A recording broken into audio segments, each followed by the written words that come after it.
आपण वर बघा.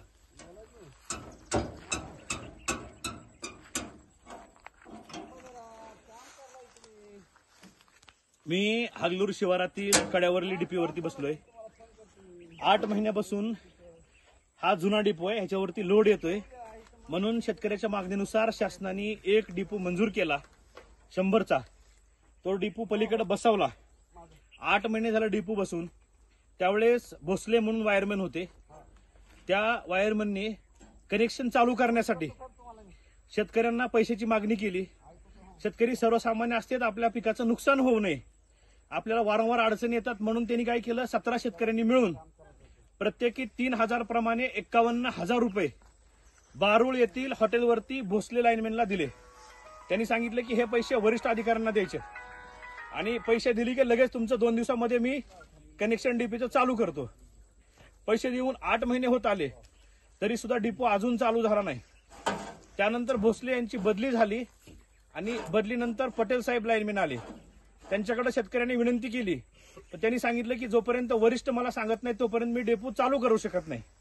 याच्यामध्ये पटेल यांचा कुठलाही रोल दिसून येत नाही. परंतु नंतर शेतकऱ्यांनी पैसे दिले होते भोसले वायरमॅनला.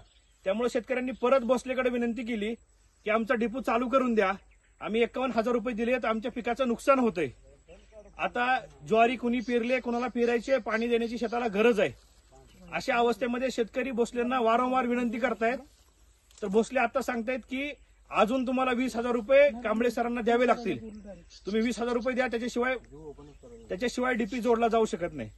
मी आजच कांबळे सरांना, जिल्हाधिकारी साहेबांना माझं ऍप्लिकेशन पाठवलंय. त्यांना सांगितलंय मी की जर तुम्ही आज डीपीचं कनेक्शन देत नाही तर मी चालू डीपीवरती चढून आत्मदान करतोय. मी या डीपोवरती चढलोय, मात्र एमएसएबीने इथला विद्युत वाहिनी बंद केली. मी वाट बघतोय त्यांची की हे डिपो कधी जोडणार. जर ते आज डिपो जोडून देत नाहीत, जशी विद्युत वाहिनी सुरू होईल तसा पुन्हा या डिपोवरती चढून मी माझं आत्मदान करायला तयार आहे. कारण सर्वसामान्य शेतकऱ्यासाठी कुणी बोलणार नाही. सर्वसामान्य शेतकरी कायम पिळला जातोय आणि तो कुणालाही भाष्य करू शकत नाही. खऱ्या अर्थानं ही जी व्यवस्था आहे ही शेतकऱ्याची पिळवणूक करण्यासाठी आहे, रक्त पिण्यासाठी आहे की शेतकऱ्यांना जगवण्यासाठी आहे, खरं तर खूप मोठा प्रश्न आहे. सरकार वरडून सांगत असेल की आम्ही लाईट बिल माफ केले, भविष्य काळातही लाईट आम्ही बिल घेणार नाही. अहो, तुम्ही लाईटच देत नसाल तर बिल कुठून तुम्ही देणार? ही शोकांतिका आहे. खरं तर माझी एमएसएबीच्या अधिकाऱ्यांना अजूनही विनंती आहे की तुम्ही तात्काळ नवीन डेपो सुरू करावा आणि शेतकऱ्यांचं जे नुकसान होतंय ते नुकसान थांबवावं. ही वरिष्ठ अधिकाऱ्यांना एमएसएबीच्या हात जोडून कळकळून विनंती आहे.